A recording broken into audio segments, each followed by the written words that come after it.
રાજકોટ જિલ્લાના ધોરાજીના ઉમરકોટમાં આવેલ ભાદરની કેનાલમાં મસમોટા ખાડા પડી ગયા છે અને સમયસર સાફ સફાઈ થતી ત્યારે ખેડૂતોને પડતી મુશ્કેલીઓ. હાલ કેનાલમાં પાણી છોડવામાં આવેલ નથી, ત્યારે ખેડૂતો માટેનું પાણી છોડવામાં આવે તે પહેલા કેનાલની મરામત અને સાફ સફાઈ કરવામાં આવે તેવી માંગ કરવામાં આવી છે.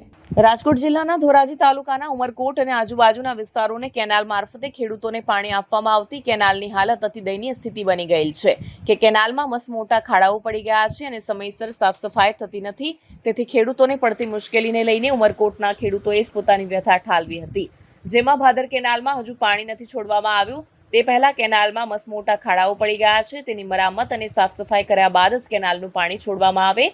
અને ઉમરકોટ ગામના ખેડૂતોએ જણાવ્યું હતું કે જેતપુર ડાંગનું પ્રદૂષિત પાણી પણ કેનાલ મારફતે નાખવામાં આવી રહ્યું હોય છે, તેના કારણે ખેડૂતોને મહામૂલો પાક બગડી જવાની ખેડૂતો રજૂઆત અને ફરિયાદ કરી રહ્યા હતા અને ખેડૂતોને ભારે નુકસાની વેઠવાનો વારો પણ આવે છે. કેનાલમાં કામ કરતો કાયમી કર્મચારી ઘરે હોય અને હંગામી 5,000 રૂપિયાનો પગાર રાખવામાં આવ્યો છે અને તે ખેડૂતો ઉપર જો હુકમી કરતો હોય તેવા આક્ષેપ પણ કરાયા હતા. ઉમરકોટમાં આવેલ કેનાલમાં મસમોટા ખાડાઓ પડી ગયા હોય અને ખખડધજ હાલતમાં કેનાલ બની ગઈ છે અને સાફ સફાઈ પણ કરવામાં આવતી ન હોય, તેને કારણે ઘણા ખેડૂતોના ખેતર સુધી પાણી પહોંચતું નથી. ખેડૂતોએ પાણી માટે ફોર્મ ભર્યા હોય અને પણ વગરના ખેડૂતો પાણીથી વંચિત રહી જાય છે. કેનાલ મારફતે પાણી માટે ખેડૂતો ફોર્મ પણ ભરતા નહીં હોય, તેનું આ પણ કારણ હોઈ શકે. તેથી ઉમરકોટ ગામના ખેડૂત અને આજુબાજુના વિસ્તારોના ખેડૂતોની એક જ માંગ છે કે ભવિષ્યમાં ક્યારેય પણ નિયમ અનુસાર કેનાલમાં પાણી છોડવામાં આવે તે પહેલા કેનાલમાં પડેલા ગાબડા અને તૂટેલી કેનાલની મરામત અને રિપેરિંગ કામ કરે અને કેનાલની સાફ સફાઈ કર્યા બાદ જ કેનાલ મારફતે ખેડૂતો માટે પાણી છોડવામાં આવે તેવી માંગ કરવામાં આવી છે. મારું નામ અલારખા હાજીભાઈ હાલાણી, ગામ ઉમરકોટ, તાલુકો ધોરાજી. મારો પ્રશ્ન કમાન એરિયા કેનાલનો છે. હવે કેનાલની અંદરમાં જે કેમિકલ વાળું પાણી જેતપુર એસોસિએશન વાળા ઠલવતા હોય એવામાં અમે ફોરમ કાઢતા હોય ને પછી કેનાલ છૂટે એટલે એ પાણી ભેગું કરી દેતા હોય. હવે ઈ પાણી અમે ખેતીમાં લઈ એટલે પરબારું જ અમારે હે ને ઈવડું પીટની અંદર નુકસાની થાય છે ને પીટ નિષ્ફળ જાય છે. તો ખરેખર આ કેનાલનું પાણી બંધ થવું જોઈએ. અને બીજો પ્રશ્ન એ છે કે પૂરતું પાણી મળતું નથી, કારણ કે હંગામી પગી દ્વારા આયોજન કરવામાં આવતું હોય ને મેન પગી ગીરે જો સૂતો રહેતો હોય ને એને 5,000 રૂપિયા દઈને એને અહીંયા આયોજન માટે રાખે, એટલે અમે પગીને રજૂઆત કરી કે ભાઈ પાણી તો નહીં આવે, સરકારનો નિયમ છે, આમ તેમ કરીને અમને સમજાવી દે ને અમારો પાક હુકાતો હોય એટલે એ પ્રશ્ન એ થાય છે કે અમને નુકસાની વેઠવાનો વારો આવે છે.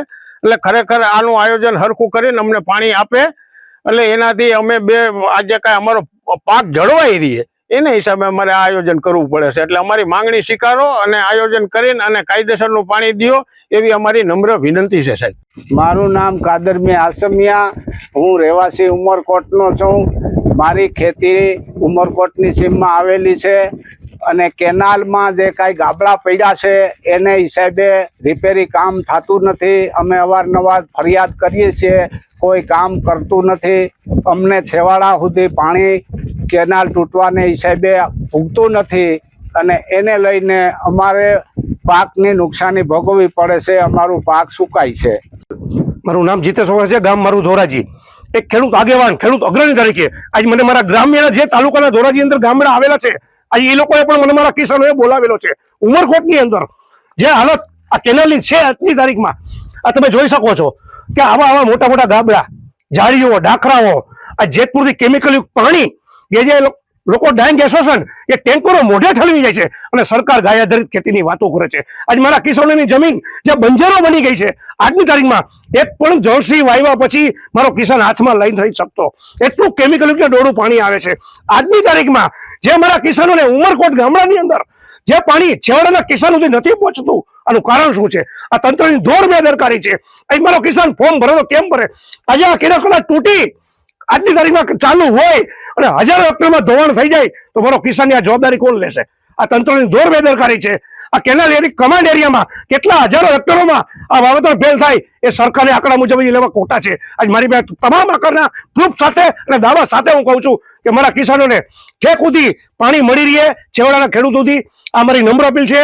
કિસાનો તાત્કાલિક રિપેરિંગ ધોરણે હમી કરે અને મારી સિંચાઈ ઇરિગેશન વિભાગને પણ મારી એક મંજૂરી છે કે આજની તારીખમાં કે મારા કિસાનોને તાત્કાલિક ધોરણે, યુદ્ધના ધોરણે કેનાલ સાફ સફાઈ રાખે, ચોખ્ખી રાખે, કેમિકલ પાણી ન રાખે, મારા ખેડૂતોની જમીન બંજર ના બને, એ મારી નેમ છે. મારું નામ ચંદુભાઈ બટુકભાઈ સરવિયા, ગામ ઉમરકોટ. અને અમારા ગામમાં આશરે 200 એકરમાં પાણી ફરે ભાદર જળ એક સિંચાઈનું, અને એમનોમ કેનાલ છોડી દેવામાં આવે છે. આ કોઈ સાફ સફાઈ કરતા નથી. આ કેનાલ તૂટી ગઈ છે ગાબડા, આ જલ્દી આ ગાબડા રિપેરિંગ કરે એવી અમારી નમ્ર અપીલ છે.